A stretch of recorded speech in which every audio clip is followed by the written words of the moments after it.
আজকে বানাবো কাগজ দিয়ে ফুলের স্টিক। ছোটবেলায় এই জিনিসগুলো কিন্তু আমাদের স্কুলে হাতের কাজে নিয়ে যেতে হতো, তখন তো মা বানিয়ে দিত, আর সেইগুলো দেখে যখন নিজে বানানোর চেষ্টা করতাম তখন ফুল আর তৈরি হতো না, সারা ঘর শুধু কাগজের টুকরোতে ভরে যেত। আজ সেরকমই একটা ফুলের স্টিক বানানোর ইচ্ছে হলো, কারণ আমি তো অনেক বোতল আর্টের ভিডিও তোমাদের সাথে শেয়ার করেছি, তো সেই বোতলগুলো না শুধু সাজানোই রয়েছে, সেগুলোর মধ্যে কোনো ফুল নেই। তো ভাবলাম কি একটা একটা করে এরকম ফুলের স্টিক বানিয়ে আমি সেই বোতলগুলোর মধ্যে সাজিয়ে রাখবো, তাতে দেখতে সুন্দর লাগবে।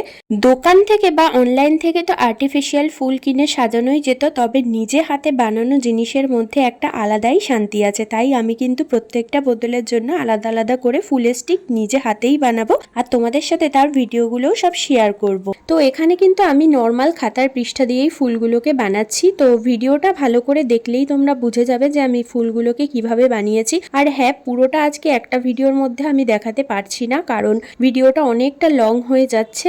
আজকের ভিডিওতে শুধু তোমাদের সাথে ফুলগুলো বানানোর প্রসেস শেয়ার করলাম, আর নেক্সট ভিডিওতে আমি তোমাদেরকে দেখাবো এই ফুলের স্টিকটার ফাইনাল লুক। তোমরা যারা ফেসবুক থেকে এই ভিডিওটা দেখছো তারা পেজটাকে প্লিজ একটু ফলো করে দিও, আর যারা ইউটিউব থেকে দেখছো তারা প্লিজ একটু চ্যানেলটাকে সাবস্ক্রাইব করে দিও।